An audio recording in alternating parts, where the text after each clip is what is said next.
Hello जय हिंद साथियों, स्वागत है आप सभी का अपने YouTube चैनल संदीप बिगनर में। एक बहुत ही बेहतरीन वैकेंसी निकली है आप सभी के लिए, उसके लिए वीडियो होने वाली है। और ये जो वैकेंसी निकली है, हो सकता है आप में से ज़्यादातर लोगों को अभी तक ये पता भी नहीं होगा कि भैया ये वैकेंसी निकली है। और ये जो वैकेंसी निकली है, इसमें सभी तरीके की क्वालिफिकेशन वाले फॉर्म भर सकते हैं। अगर आपने 10th कर रखी है तो भी आपके लिए इसमें वैकेंसी है, 12th कर रखी है तो भी वैकेंसी है, अगर आपने ग्रेजुएशन कर रखी है तो भी वैकेंसी है, अगर आपने हायर कोई क्वालिफिकेशन और भी है तो उस हिसाब से भी इसमें वैकेंसी है।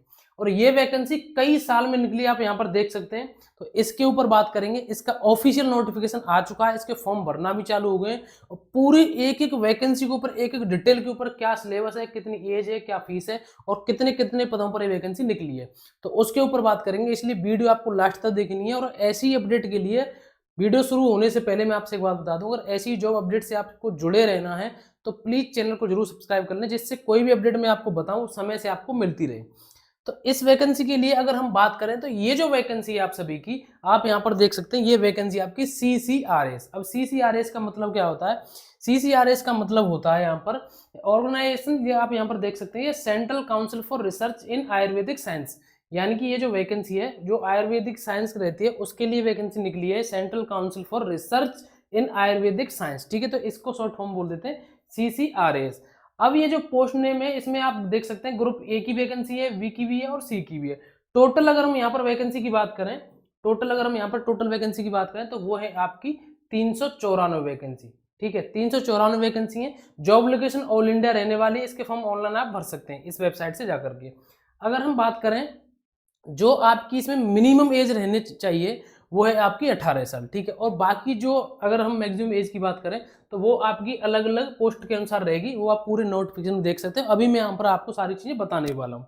एज रिलैक्सेशन भी मिलेगा इसमें आपको। अगर आप SC या ST से हैं तो आपको 5 साल की छूट मिलेगी। अगर आप OBC कैटेगरी से बिलोंग करते हैं तो आपको जिस तरीके से छूट मिलती है सेंटर की भर्ती में, उसी तरीके से आपको यहाँ पर 3 साल की छूट मिलने वाली है। ठीक है, अब हम अगली बात करते हैं कि इसकी जो वैकेंसी के जो आवेदन है वो शुरू हो गए 1 अगस्त से लेकर के 1 अगस्त 2025 से आप इसके फॉर्म भर सकते हैं।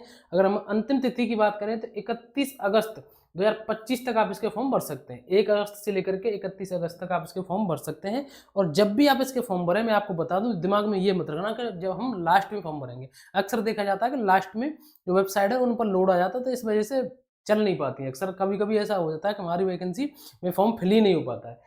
फीस भुगतान अंतिम तिथि, अगर आप 31 अगस्त 2025 तक ही आप अपना जो फीस है वो भर सकते हैं। फॉर्म में अगर आपको कोई गलती हुई, करेक्शन करना है तो 4 सितंबर तक कर सकते हैं। एग्जाम डेट अभी जारी नहीं हुई है, लेकिन आपकी जो एग्जाम डेट है वो बहुत जल्दी जारी होगी।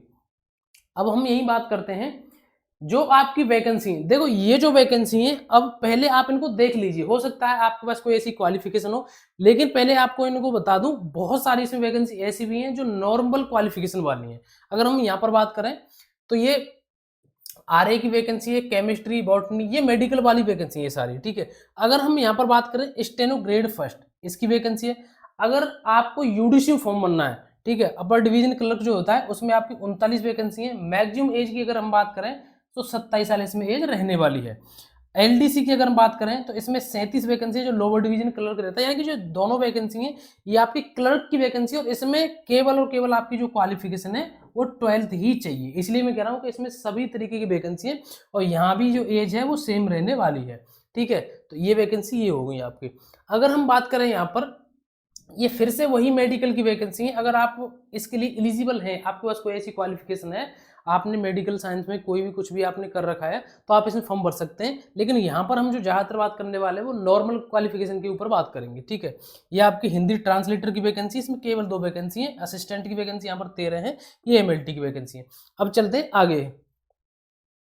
आगे आप यहाँ पर देखेंगे कि जो सबसे ज्यादा इसमें जो वैकेंसी रहने वाली है, इसमें जो सबसे ज्यादा वैकेंसी रहने वाली है आपके लिए, वो रहेगी आपकी MTS के लिए। इसमें 179 वैकेंसी है। आप यहाँ पर देख सकते हैं 179 इसमें टोटल वैकेंसी आपकी। और इसकी जो अधिकतम आयु चाहिए वो 27 साल इसकी एज आपके पास होनी चाहिए। ठीक है, ये एक एक दो वैकेंसी, अगर मैं बार बार फिर से कह रहा हूँ, मतलब हर बात को बार बार रिपीट नहीं करूंगा। अगर आप इसके लिए एलिजिबल हो, जो और वैकेंसी है, तो आप उसमें फॉर्म भर सकते हैं। ठीक है, तो ये वैकेंसी मैंने आपको बता दी। और जो अभी मैं आपको आर्य बता रहा था वो रिसर्च ऑफिसर होता है, आप यहाँ पर देख सकते हैं। उसके लिए क्वालिफिकेशन ही उन्होंने यहाँ पर बताई है कि आयुर्वेदा पैथोलॉजी से MD MS Ayurveda plus registered with central state Ayurvedic board से। ठीक है, ये आपकी बाकी सारी क्वालिफिकेशन है जो भी मैं बता रहा था असिस्टेंट की, आप यहाँ पर देख सकते हैं। कंप्यूटर प्लस आपका ग्रेजुएशन होनी चाहिए। एमएलटी के लिए, हिंदी ट्रांसलेटर के लिए, जो कि हिंदी में केवल एक वैकेंसी ही है। अब हम यहाँ पर आगे बात करते हैं। देखिए यूडीसी की मैं आपको बताऊं, जो एलडीसी की अभी मैं आपको बता रहा था कि एलडीसी के लिए 12th चाहिए, आपके पास केवल 12th चाहिए। और टाइपिंग चाहिए। टाइपिंग किस किस तरीके से चाहिए आप यहाँ पर देख सकते हैं कि 35 वर्ड पर मिनट आपकी इंग्लिश में होनी चाहिए और 30 वर्ड पर मिनट आपकी हिंदी में होनी चाहिए। और अगर हम यहाँ पर यूडीसी की बात करें, क्योंकि ये एलडीसी से बड़ा होता है, अपर डिवीजन क्लर्क होता है यूडीसी, और एलडीसी होता है लोअर डिवीजन क्लर्क। अगर हम यूडीसी के लिए बात करें तो इसमें आपके लिए जो आपकी ग्रेजुएट होनी चाहिए, ठीक है। तो ये आपकी इस तरीके से आपकी यहाँ क्वालिफिकेशन रहने वाली है। अब हम अगली बात करेंगे, हम ये उसी की है जो मैं अभी आपको बता रहा था, जो ऑपरेटर वाली रहती है। लाइब्रेरी अगर क्लर्क में आपको भरना है तो 12th प्लस लाइब्रेरी साइंस का आपके पास सर्टिफिकेट होना चाहिए। और अगर हम यहाँ पर बात करें जो मुख्य वैकेंसी आपकी वो है एमटीएस की, ठीक है। एमटीएस में केवल 10th हो या आपके पास आईटीआई हो, ठीक है।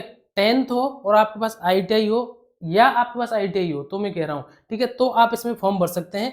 सबसे पहले देखिए मैं आपको बात बता दूं, जो इसमें जो मुख्य वैकेंसी है, आप सभी को पता है, मुझे भी पता है कि जो भी वीडियो देखने वाले हैं मेरे, वो सभी ज़्यादातर नॉर्मल क्वालिफिकेशन वाले हैं। अगर जो एक्स्ट्रा क्वालिफिकेशन से जिस तरीके से जो और भी मेडिकल की जो वैकेंसी है, अगर आप उसके लिए एलिजिबल हैं तो उसमें फॉर्म बस भरें। बाकी ये जो वैकेंसी बनाने का मेरा पर्पज है वो है आपका यूडीसी के लिए, एलडीसी के लिए, और आपकी जो वैकेंसी है एमटीएस के लिए, ठीक है। इनमें वैकेंसी भी ज़्यादा है और इसमें नॉर्मल क्वालिफिकेशन है। इसमें 10th चाहिए, इसमें 12th चाहिए और इसमें ग्रेजुएशन चाहिए। अब हम यहाँ पर बात करते हैं, आप सभी देख सकते हैं ये फीस के लिए आप यहाँ देख सकते हैं। अगर हम यहाँ पर फीस की बात करें, अगर हम यहाँ पर फीस की बात करें तो आप देख सकते हैं ग्रुप ए की ये फीस है, जनरल और ओबीसी की, ग्रुप बी की, ग्रुप सी की, यानी कि, और एसटी और एसटी पीडब्ल्यूडी वुमेन इनके लिए कोई भी फीस नहीं है। ये कैटेगरी के हिसाब से यहाँ पर आप फीस देख सकते हैं। अब हम यहाँ पर बात करेंगे इसकी सैलरी की। देखिए ये जो आप यहाँ पर सैलरी देख रहे हैं, इसमें उस तरीके से है जो बिल्कुल बेसिक सैलरी आप यहाँ पर देख सकते हैं, लेकिन जब आपका इसमें सिलेक्शन हो जाएगा तो आपकी बिल्कुल सैलरी बढ़ेगी, क्योंकि इसमें टीए, डीए, एचआर वगैरह सारी चीज़ें जुड़ करके आती हैं। तो ये बेसिक सैलरी दी गई है इसमें, तो इस तरीके से आपकी सैलरी और बढ़ जाएगी। अब हम यहाँ पर बात करते हैं ग्रुप ए। ये आपका जो है सिलेक्शन प्रोसेस है, आप यहाँ पर देख सकते हैं सिलेक्शन प्रोसेस आराम से, पूरी चीज़ें मैंने एक एक करके डिटेल से बताई हैं। अगर जो भी चीज़ें मैं आपको यहाँ पर बता रहा हूँ अगर उनमें से फिर भी कुछ भी रह जाता है तो आप कमेंट करके मुझे आराम से पूछ लेना। जो ग्रुप ए की वैकेंसी है उसके लिए सीबीटी होगा आपका, ठीक है, और सीबीटी होगा आपका 70 नंबर का, प्लस आपका 30 नंबर का इंटरव्यू, यानी कि 70 प्लस आपका 30, यानी कि जो टोटल रहेगा वो आपका 100 नंबर का। ये किसके लिए? जो ग्रुप ए की वैकेंसी है। अगर हम यहाँ पर बात करें group B and group C की, तो इसमें केवल और केवल आपका एग्जाम होगा जो कि आपका 100 नंबर का रहने वाला है। अभी इसके मैं सिलेबस के ऊपर, उसके एग्जाम पैटर्न के ऊपर बात करूंगा कि क्या क्या सब्जेक्ट आएगी, किस किस तरीके से आपकी जो सब्जेक्ट आने वाली है। जो मुख्य मुख्य वैकेंसी थी मैंने अभी आपको बताई थी कि मैं ज़्यादातर उस पर फोकस करके बता रहा हूँ, जो आपकी यूडीसी की वैकेंसी है, एलडीसी की है, और उस हिसाब से, ठीक है। अब आप यहाँ पर देख सकते हैं कि देखिए ये जो आपका है ये यूडीसी के लिए, ठीक है, ये यूडीसी के लिए, अगर आपको नहीं दिख रहा हो तो मैं आपको यहाँ लिख देता हूँ, ये यूडीसी के लिए है। इसमें जो टोटल आपका 100 नंबर का पेपर आएगा, आप यहाँ पर देख सकते हैं कि इंग्लिश के आपके 30 क्वेश्चन आएंगे, और आपके ये जनरल इंटेलिजेंस के 30 आएंगे, न्यूमेरिकल एप्टीट्यूड के 40 आएंगे, और जनरल अवेयरनेस के आपके 40 आएंगे। इस तरीके से ये आपका एग्जाम पैटर्न रहने वाला है 100 नंबर का। अगर हम यहाँ पर बात करें ये स्टेनोग्राफर ग्रेड 2 की, अगर आप इसके लिए एलिजिबल हो तो इसका भी आप यहाँ पर देख सकते हैं। बाकी एलडीसी का ये रहा इस तरीके से, 25 प्रश्न आपके इंग्लिश से आगे आने वाले हैं, 25 प्रश्न आपके जनरल इंटेलिजेंस से आने वाले हैं, और आपके 25 जो न्यूमेरिकल एप्टीट्यूड से आने वाले हैं, और 25 प्रश्न आपके जीके के आने वाले हैं। जो आपका टोटल जो आपका पेपर आएगा वो प्रत्येक प्रश्न इसमें 1 नंबर का ही रहेगा, यानी कि जो टोटल आपका रहेगा वो 100 नंबर का ही आपका पेपर रहने वाला है। अगर आपकी जो आखिरी वैकेंसी एमटीएस के लिए अगर हम बात करें यहाँ पर, तो एमटीएस के आप यहाँ पर देख सकते हैं, एमटीएस में जो आपका रहने वाला है वो टोटल 100 नंबर का ही रहने वाला है। अब इसमें देखने वाली बात क्या है, ये इसमें सबसे ज्यादा ये 70 नंबर है। यहाँ पर आप देख सकते हैं कि as per staff selection commission with जो multitasking staff grade examination syllabus, जो आपका एमटीएस का जो स्टाफ सिलेक्शन कमीशन का रहता है उसके हिसाब से ग्रेड एग्जामिनेशन सिलेबस के हिसाब से 70 नंबर का यहाँ पर रहने वाला है। और यहीं अगर हम बात करें 20 नंबर का, इसमें आपकी general awareness aptitude test of reasoning, ये आपका 20 नंबर का रहेगा। और अगर हम यहाँ पर बात करें ये working knowledge of information technology and computer की, आपके पास आईटी की और कंप्यूटिंग की आपके पास नॉलेज चाहिए, इसका 10 नंबर का आपका ये रहने वाला है। तो जो टोटल रहने वाला है वो आपका 100 नंबर का रहने वाला है। पीछे मैंने आपको बता दिया कि ये आपका एलडीसी और यूडीसी का है। तो इस तरीके से ये जो वैकेंसी रहने वाली है, अगर आप इसके लिए एलिजिबल हैं तो इसमें जरूर फॉर्म भरना। और जो मैंने आपको शुरुआत में एक बात बताई थी कि बहुत सारे ऐसे होंगे जो इस वैकेंसी के लिए अभी तक आपको पता नहीं होगी कि ये वैकेंसी भी एक आई है। अपने आप में एक अच्छी खासी वैकेंसी है।